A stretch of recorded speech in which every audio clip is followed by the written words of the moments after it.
வணக்கம் நண்பர்களே. ஓம் கணபதி நமக. இந்த ஆவணி மாத பிறப்பு சூரியன் சிம்ம ராசிக்குள்ள நுழைகிறார். அங்க கேது பகவான் இருக்கிறார். இந்த சூரியன் கேது இணைவு என்ன செய்யும் அப்படின்னு நீங்க கேட்டீங்கன்னா, சூரியன் அப்படிங்கிறது பார்த்தீங்கன்னா அரசியல், தலைமை பதவி, புகழ், கௌரவம், அந்தஸ்து, பணம் சம்பாதிக்கும் திறன், இப்படி நிறைய சொல்லிக்கிட்டே போகலாம். அதே சமயத்துல கேது அப்படிங்கிறது ஞானக்காரகன், மோட்சக்காரகன், தனிமையை விரும்புவது, மறைப்பொருள் ரகசியத்தை அறிந்து கொள்வது அப்படின்னு நிறைய விஷயங்கள் சொல்லிட்டே போகும். உங்களுக்கு எது வேணுமோ அதை விடாப்பிடியா வெறுத்து ஒதுக்கி வச்சு அதுல இருக்கிற பற்ற நீங்க விற்பவர் தான் கேது. ஸோ அப்போ இந்த ரெண்டு பேரும் இணையும் போது என்ன நடக்கும்? அரசியல் ரீதியா பாத்தீங்கன்னா நிறைய பிரச்சனைகள் அப்படிங்கிறது உருவாகும்.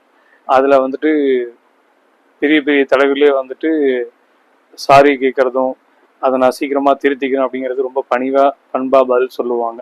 இன்னைக்கு கூட விஜய் யாரோ ஒருத்தர் கருணாநிதி பேர் சொல்லிட்டார் அப்படிங்கறதுக்காக அவர் மன்னிப்பு கேட்டார் பாத்தீங்களா? ஸோ அந்த மாதிரி சில விஷயங்கள் நடக்கும். அண்ட் அது போக காலச்சக்கரத்துக்கு 5ஆம் வீடு அப்படிங்கிறப்ப புத்திரஸ்தானம் அப்படின்னு சொல்லுவாங்க. ஸோ சிறு பிள்ளைகளை வைத்து கொண்டு கொஞ்சம் கவனமாக இருங்க. ஓகேங்களா? கேது அப்படிங்கிறது பாத்தீங்கன்னா முக்தி மோட்சம் அப்படின்னு சொன்னோம் இல்லைங்களா?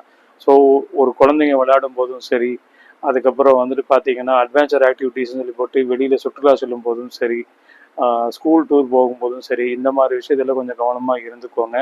அதே மாதிரி விஷ ஜந்துக்களால் சில பிரச்சனைகள் அப்படிங்கிறது வீட்டில் வர செய்யும். ஸோ அதனால் உங்கள் சுற்றுப்புற சூழலில் ரொம்ப நீட்டாக வச்சுக்கோங்க. வெறும் கோயிலை மட்டும் கும்பரில் மட்டும் எந்த புண்ணியமும் கிடையாது. அப்கோர்ஸ் அந்த புண்ணியம் இருக்குது. உங்கள் சுற்றுப்புற சூழல் ரொம்ப நீட்டாக இருக்கணும். ஏன்னா ஒரு பக்கம் குப்பையை வச்சுட்டு இன்னொரு பக்கம் கோயிலை கும்புறது அப்படிங்கிறது எந்த விதத்துலையும் பலன் தராது. இதுதான் சூரியன் கேது இணைவு அப்படிங்கிறது சூட்சமமாக சொல்லக்கூடிய விஷயங்கள். ஓகேங்களா? அது போக உங்களுடைய தனிப்பட்ட ஜாதகத்தில் தசாபுத்தி என்ன நடந்துட்டு இருக்குது, அப்புறம் உங்களுடைய லக்னாதிபதி நிலம் இருக்கா, ராசியாதிபதி நிலம் இருக்காரு அப்படிங்கிறத பொறுத்து பலாபலங்கள் மாறுபடும். நல்ல விஷயமே நடக்காதா அப்படின்னு கேட்டிங்கன்னா நல்ல விஷயமும் உண்டு. ஆன்மீக எழுச்சி ஏற்படும். நிறைய பேருக்கு உண்மையான ஆன்மீகம் அப்படிங்கிறது என்னன்னு தெரிய வரும். அது போக நிறைய மக்கள் புனித பயணங்கள் மேற்கொள்வார்கள்.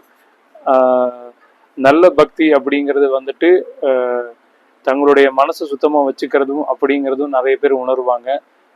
சில பேருக்கு மகான்களின் தரிசனமும் சித்தர்களின் தரிசனமும் இந்த காலகட்டத்தில் கிடைக்க ஆரம்பிக்கும். அதுல பர்டிகுலர்லி கேது தசை கேது புத்தி, சனி தசை கேது புத்தி, குரு தசை கேது புத்தி, இந்த மாதிரி விஷயத்துல இருக்கவங்களுக்கும், அப்புறம் வளர்பிறை சந்திரனா இருந்து அதுல சந்திர திசையோ சூரிய திசையிலோ கேது புத்தி நடக்கிற காலகட்டத்துல இந்த மகான்களின் சந்திப்பும் சித்தர்களின் தரிசனமும் கிடைக்கும். சரிங்களா? நன்றி.